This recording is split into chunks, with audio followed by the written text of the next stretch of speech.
रेत के तूफानों में गुम हुई सल्तनतें, वक्त की परछाइयों में कैद तहखाने और वो राजे जो इंसानी अक्ल से परे हैं। मिस्र सिर्फ एक मुल्क नहीं, बल्कि एक जीता जागता अफसाना है, जहां हर कदम पर मौत के पहरेदार और रूहों की सरसराहट महसूस होती है।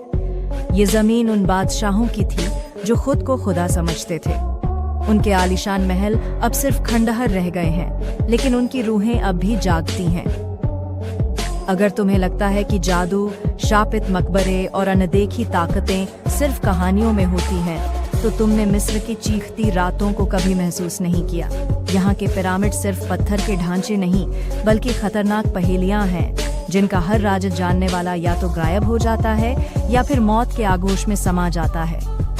मिस्र के गिजा के महान पिरामिड्स को देखो। 4000 साल से खड़ा ये अजीब और गरीब ढांचा अब भी एक रहस्य बना हुआ है। इसे बनाने वाले कौन थे? कैसे इतने भारी पत्थरों को बिना किसी मशीन के रखा गया? ये सवाल आज भी दुनिया के सबसे बड़े राजों में से एक है। पिरामिड के अंदर समय का असर धीमा पड़ जाता है। यहाँ रखी चीजें जल्दी खराब नहीं होती, जैसे कोई अनदेखी ताकत इन्हें बचा रही हो।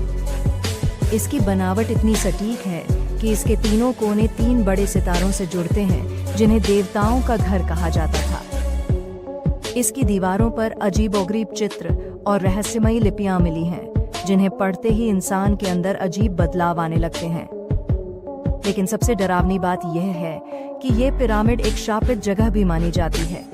यहाँ जो भी फिरौन की कब्र को छूने की कोशिश करता है, उसे मौत घेर लेती है। फिरौन सिर्फ हुक्मरान नहीं थे, वो खुद को खुदा का अवतार मानते थे। उनकी मौत के बाद उनके मकबरे इस तरह बनाए जाते थे कि कोई आम इंसान वहां तक पहुंच ही न सके। लेकिन अगर किसी ने गलती से भी उनकी कब्र को खोला, तो समझो कि उसने मौत को दावत दे दी। सन 1922 में हावर्ड कार्टर नाम के एक पुरातत्वविद ने मिस्र की सबसे बड़ी खोज की। उसने फिरौन तूतनखामुन की कब्र को खोल दिया।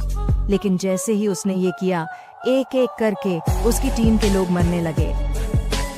सबसे पहले लॉर्ड कर्नारवन, जो इस खोज के लिए पैसा दे रहे थे, अचानक एक अजीब बीमारी से मर गए।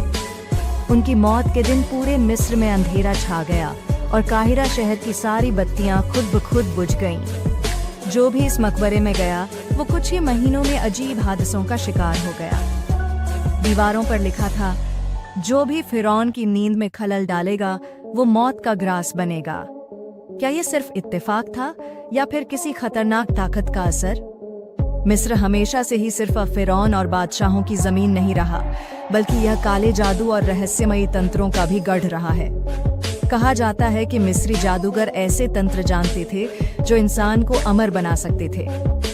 बुक ऑफ द डेड, यानी मौत की किताब, एक ऐसा रहस्यमयी ग्रंथ था जिसमें मरे हुए लोगों को वापस जिंदा करने की विधि लिखी थी। कई पुरानी दीवारों पर ऐसी लिपियां मिली हैं जिन्हें पढ़ते ही इंसान पर अजीब असर होने लगता है।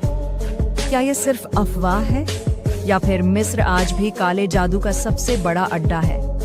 नील नदी सिर्फ एक आम दरिया नहीं, बल्कि एक जीता जागता रहस्य भी है।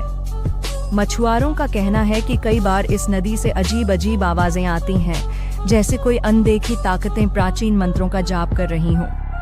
यहाँ के लोग कहते हैं कि रात के वक्त नदी में अजीब रोशनियां दिखती हैं, जैसे कोई पुरानी रूहें इस जगह पर भटक रही हों। पुरानी कहानियों में बताया जाता है कि राक्षसी सर्प आपिर इस नदी के अंदर रहता था, और जो भी इसके पास जाता, वो कभी वापस नहीं आता। गिजा के पिरामिड के सामने एक विशाल पत्थर की मूर्ति बैठी है, स्फिंक्स। यह दुनिया की सबसे पुरानी मूर्तियों में से एक है। कुछ लोग मानते हैं कि यह किसी अलौकिक ताकत का पहरेदार है, जो इस जगह को महफूज रखे हुए है। कुछ वैज्ञानिकों ने दावा किया है कि रात के वक्त इसकी आंखों में हल्की चमक नजर आती है, जैसे कोई अनदेखी हस्ती इसे चला रही हो। मिस्र की धरती आज भी रहस्यों से भरी पड़ी है। यहाँ की हवाएं सदियों पुरानी कहानियां कानों में फुसफुसाती हैं। क्या तुम हिम्मत करोगे मिस्र की इन रहस्यमयी गलियों में कदम रखने की?